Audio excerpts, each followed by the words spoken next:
Pemain Burnley FC, Josh Brownhill mendedahkan bahawa beliau bukan warga negara Malaysia. Kenyataan itu dibuat menerusi laman rasmi Instagram miliknya yang mahu menjelaskan perkara sebenar mengenai khabar angin yang tersebar.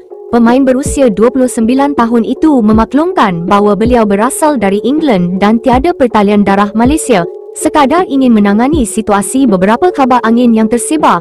Malangnya, satu-satunya kewarganegaraan saya ialah Inggeris dan saya bukan warga Malaysia, seperti yang mungkin difikirkan oleh sesetengah orang. Pemain berusia 29 tahun itu mengakui muskil terhadap berita yang tersebar mengenai dirinya. Walaupun begitu, beliau tetap bersyukur dan berterima kasih atas sokongan luar biasa daripada peminat dan pihak-pihak yang menyokongnya. Saya tidak pasti bagaimana semua ini bermula, tetapi saya mahu menjelaskannya. Tetapi terima kasih atas sokongan tidak kira, katanya di Instagram story miliknya. Pengesahan daripada pemain tengah Burnley ini menutup segala spekulasi tentang beliau bersama Harimau Malaya. Josh Brownhill ketika ini menjadi tonggak utama Burnley apabila telah mencatatkan 9 jaringan bersama pasukannya.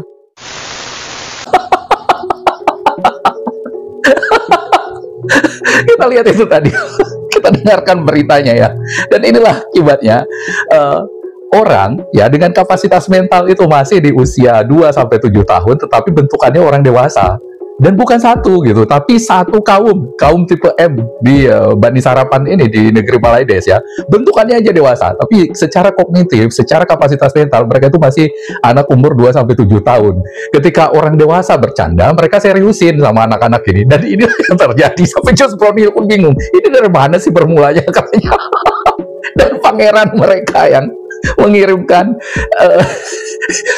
pesan melalui Instagram untuk menanyakan betul nggak sih lo orang Malaysia katanya. Dan dari situlah yang kemarin itu muncul tweet dari atau komentar Instagram dari TMJ yang mengatakan bahwa dia tahu pun nggak di mana Malaysia itu. Dan untungnya ya ini kemarin ada yang nanya ke situ salah komentar ya, malu nggak tuh kayak begitu katanya. Dan ini bukan sekali kan mereka begini, sudah Mas Dale dan siapa lagi, dan nggak akan berakhir di sini. Ini akan terus mereka seperti itu ya, karena sekali lagi kita jangan melihat mereka itu seperti melihat orang normal gitu. Jadi ada nanya malu nggak sih kayak begini, ya tentu saja nggak malu dong. Kalau mereka malu itu mereka bukan Malaides namanya. Bukan Bani Sarapan, justru karena mereka nggak punya malu lah seperti itu ya.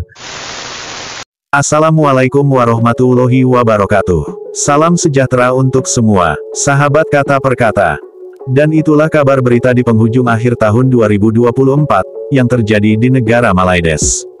Berkat berita tersebut, kita semakin yakin bahwa, masyarakat Malaides memang memiliki pemikiran yang berbeda dari masyarakat negara lainnya, karena masyarakat Malaides memiliki pemikiran yang maju ke belakang.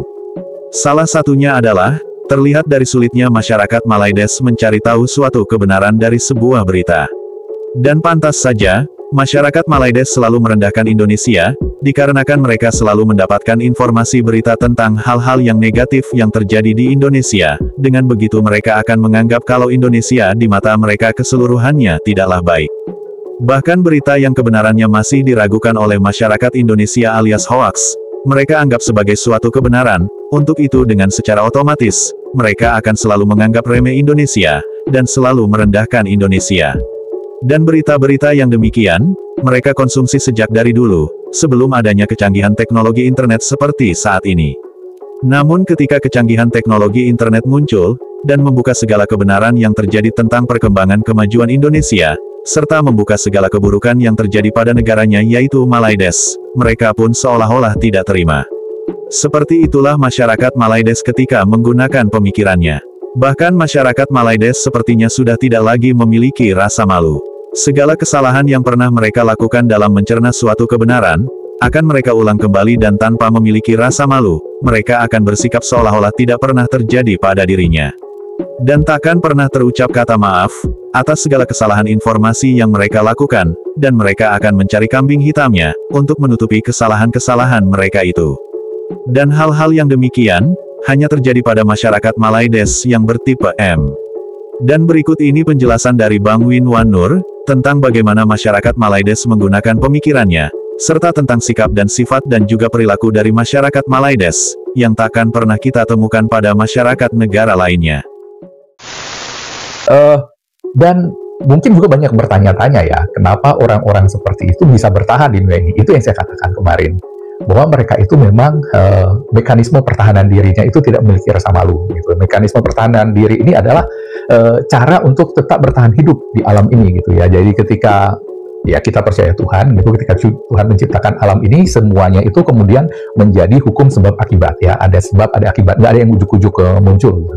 Nah, itulah makanya semua organisme yang masih bertahan sampai saat ini di planet bumi, semuanya punya mekanisme pertahanan diri. Ya, di video sebelumnya saya contohkan, kalau ada burung mirek, kalau bahasa kami, burung manyar, kalau di Jawa tempua, kalau bahasa Melayunya itu mekanisme pertahanan diri mereka itu membuat sarang di pohon yang tinggi, dan kemudian kompleks sarangnya ini. Ada beberapa ruangan palsu, sehingga kalau ada ular yang mau memakan anak-anaknya di situ, dia akan terjebak di dalam ruangan-ruangan yang palsu yang dibuat di sarangnya itu burung itu tadi, burung manyar gitu. Kalau kura-kura ya dengan cangkang yang besar, kalau landak dengan durinya, rusa umpamanya itu dengan larinya yang cepat, kemudian ada serangga yang bisa meniru daun-daun sehingga dia tersamarkan, ada kupu-kupu yang pola sayapnya itu seperti burung hantu gitu. Jadi macam-macam ininya untuk pertahanan diri tersebut. Nah, untuk tetangga kita, Malaides Banis Harapan ini, pola pertahanan dirinya itu adalah tidak memiliki rasa malu gitu. Jadi kulit muka mereka sangat tebal,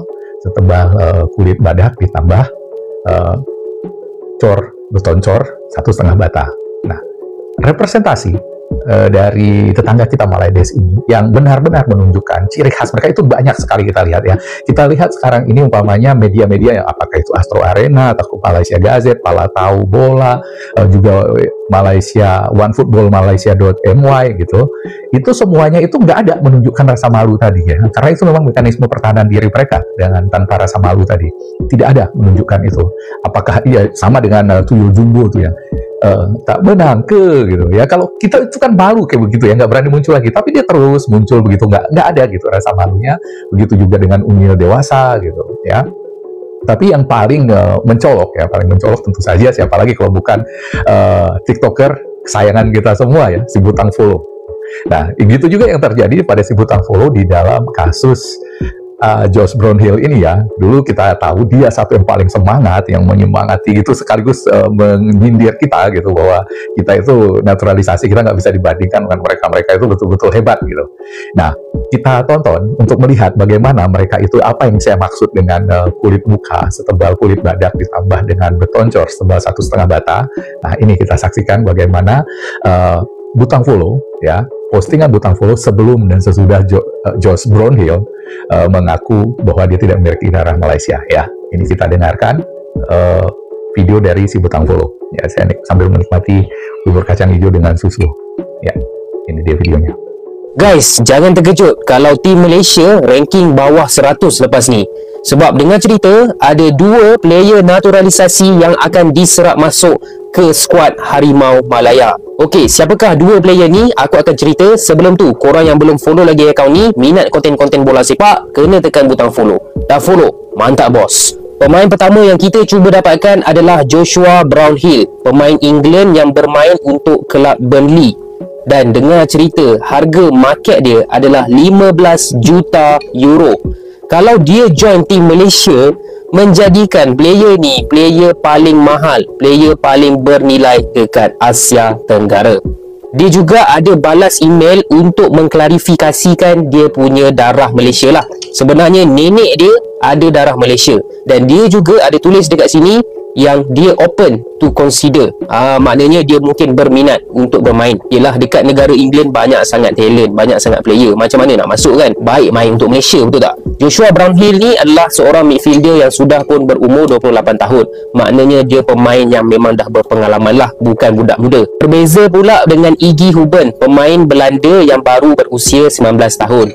Maknanya ini bakat barulah. Sebab itulah harga dia pun 200k. Nah, itu tadi sudah kita saksikan bagaimana pernyataan dari si Butang Follow dulu ketika mempromosikannya Josh Brownhill ini, dan membuat dia itu banyak sekali mendapatkan engagement dan pengikut baru ya. Kalau kita manusia dewasa yang sudah mencapai kematangan kognitif ya kalau di dalam teorinya Jean Piaget itu sudah operasional formal gitu. Jadi kita itu sudah bisa memahami yang mana kiasan, yang mana dengan simbol-simbol itu sudah mengerti ya. Juga ada yang maknanya itu peoratif ya istilahnya, dan kemudian ada, kita sudah mulai mengenal simbol-simbol gitu, bahwa tidak realitas itu tidak sepenuhnya seperti apa yang cuma tampak di kita, dan dunia ini tidak berputar di sekeliling kita saja gitu. Ketika kita menyatakan hal seperti itu dan terjadilah hal seperti ini, Josh Brownhill itu bahkan tidak tahu di mana letak Malaidesh, itu tentu kita itu minta maaf mungkin berkali-kali, berhari-hari itu merenung. Ya contohnya itu Coach Justin aja ya. Coach Justin itu sekali dia itu salah seperti itu, sekarang udah nggak muncul lagi, kita lihat gimana, kapan muncul lagi nggak tahu, tapi yang jelas dia sangat terpukul. Itu adalah manusia dewasa yang normal ya, dia sangat terpukul. Apa yang dia lakukan itu mendapat kontra dari orang Indonesia, karena dia itu berbalik-balik kata-katanya itu, El Plan ya, menjadi El Plan itu dia malu sekali. Tetapi dan kalau di Jepang itu udah harakiri, itu udah seppuku, harus pakai pedang itu udah dia belah sendiri perutnya, itu udah seppuku kalau di Jepang. Nah, kalau di Malaidesh ini yang saya katakan bahwa mereka itu memang mekanisme pertahanan dirinya itu kulit muka yang tebal gitu, dan itu bisa kita lihat dengan jelas pada si Butang Follow ini ya. Kita lihat bagaimana reaksi dia setelah dia mengatakan hal tersebut ya, sudah membangga-banggakan si Josh Brownhill, atau sebelumnya itu Mas Dale yang bercanak-canak itu. Nah, ini kita lihat bagaimana komentar dia setelah Josh Brownhill memastikan diri tidak memiliki sejarah Malaysia sama sekali. Berita paling panas dan sensasi pada hari ini apabila seorang pemain bola sepak yang sebelum ni digembar-gemborkan mempunyai darah Malaysia telah pun mengeluarkan statement yang dia langsung tak ada kaitan dengan Malaysia. Okey, jom aku sembang sikit pasal Josh Brownhill punya statement ni. Sebelum tu, korang yang nak akan update bola sepak, isu semasa, korang kena tekan butang follow dekat sini. Dah tekan? Mantap bos. Jadi kalau korang ingat, pemain Josh Brownhill ni memang ada rumours, okey? Dan rumours tu telah pun dikeluarkan oleh siapa lagi? Tak lain dan tak bukan FR Future Talents.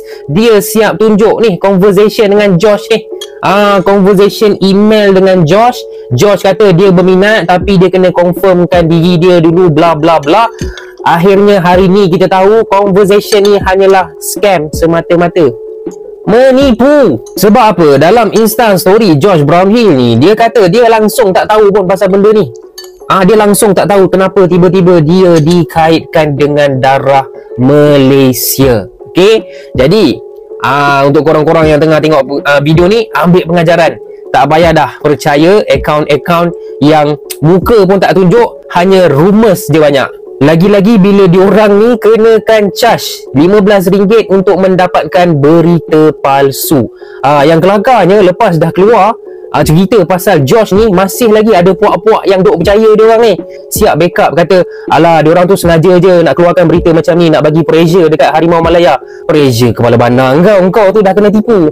Ni untuk mereka-mereka yang dah bayar RM15 ni, baiklah korang spend RM15 tu beli nasi ganda, ayam bawang, sayur, telur sotong. Kalau cukup lah. Okey. Untuk orang-orang yang tak bayar, tak apa, macam aku. Pernah ke aku post social media posting pasal Brownhill ni? Pernah. Okey, views banyak, engagement naik, klien tengok pun wah, banyak betul engagement. Aku tak apa, aku tak bayar pun RM15 tu. Aku dapat engagement adalah korang ni yang bayar RM15 ni, berhentilah. Okey, itu saja guys. Macam biasa, korang yang nakkan info terkini tentang bola sepak, kena tekan butang follow Dari video tadi kita lihat ya, itu menjelaskan sekaligus beberapa hal tentang karakter dari Bani Sarapan tipe M di Malaidesh ini. Pertama, kita lihat di situ, tidak ada sedikit pun rasa malu yang ditunjukkan oleh si Butang Follow ini, karena dia telah menyebar hoax sebelumnya ya, telah menyampaikan informasi yang tidak valid kepada para pendukung yang berbeda sekali, misalnya dengan Coach Justin tadi saya contohkan ya, tidak ada rasa malu sama sekali. Dan yang kedua, dia sama sekali tidak merasa bertanggung jawab sudah menyebarkan itu, malah dia mencemooh orang yang membayar untuk hoax itu ya, dan dia malah bangga karena dia mengambil hoax tersebut, mempostingnya di media sosialnya, dan kemudian mendapat banyak engagement, banyak orang yang menontonnya, dan dia mendapatkan keuntungan dari situ ya. Ini sama seperti orang yang dengan bangga telah menjual daging babi umpamanya, dan dia nggak tahu itu, tetapi dia mendapat keuntungan dari situ, dia bukan malu, bukan merasa bersalah, karena dia itu sudah menjual daging babi berlabel halal kepada orang Islam. Dia sudah menjual kotoran, sesuatu yang haram, tetapi dia bangga karena dia tidak membayar untuk itu. Dia gratis dapatnya, dan dia mendapatkan keuntungan banyak dari situ. Dan dia mentertawakan orang sudah membayar daging yang ditulis sapi itu, tetapi ternyata daging babi. Seperti itu. Nah, dari sini kita bisa melihat kenapa di sana mereka itu yang Islamnya katanya benar-benar sangat taat, sangat apa, tetapi membolehkan kasino karena pola pikirnya itu seperti ini, ya. Pola pikirnya seperti ini, dia tidak merasa bersalah, itu udah orang lain, itu udah benar-benar itu challenge itu yang salah gitu. Ya, jadi dia menyebarkan itu ya dia karena dia nggak tahu gitu, nggak ada tanggung jawabnya. Inilah tipikal khas dari Bani Sarapan tipe M ini kita lihat. Itu yang terlihat di sini. Makanya saya selalu mengatakan ya, nggak perlu berbaik-baik sama mereka itu, nggak perlu mereka itu kita bersikap kepada mereka seperti layaknya kita bersikap kepada manusia normal. Karena seperti inilah bentukannya, lihat ya. Dia bangga telah menyebarkan hoax dan mendapatkan keuntungan dari hoax tersebut, mendapatkan keuntungan dari tidak benar tersebut, dan dia masih menasehati orang lain ya, jangan begitu aja percaya orang lain, wajahnya aja kita nggak tahu gimana, cuman ngomong seperti itu dia percaya, padahal dia sendiri salah satu yang percaya itu ya. Rasa percaya diri seperti ini tidak akan kita temukan di orang-orang normal yang usia kronologisnya itu sudah lebih dari 7 tahun ya, lebih dari 7 tahun melakukan itu sudah malu sekali. Tetapi inilah, dan dia bukan sendiri, itu adalah karakter khas dari Bani Sarapan tipe M di negeri Malaides. Itulah makanya kita itu ketika berinteraksi dengan mereka, banyak yang bilang, ini mereka nggak malu apa nggak malu. Inilah realitasnya ya. Karena tidak punya rasa malu, itulah mekanisme pertahanan diri mereka, dan karena itulah Bani Sarapan tipe M masih eksis di muka bumi ini ya. Kalau mereka kehilangan mekanisme pertahanan dirinya itu, yaitu mereka tiba-tiba timbul rasa malunya, mereka sudah tidak akan ada lagi ya, dan kita juga tidak mendapatkan hiburan lagi ya, dunia bahkan kehilangan sumber hiburan yang tidak ada habisnya ya, dengan pertunjukan mereka yang kebodohan yang begitu murni, asli gitu ya, organik tanpa campuran bahan kimia. Jadi demikian dulu video kali ini dari saya. Assalamualaikum warahmatullahi wabarakatuh dan merdeka.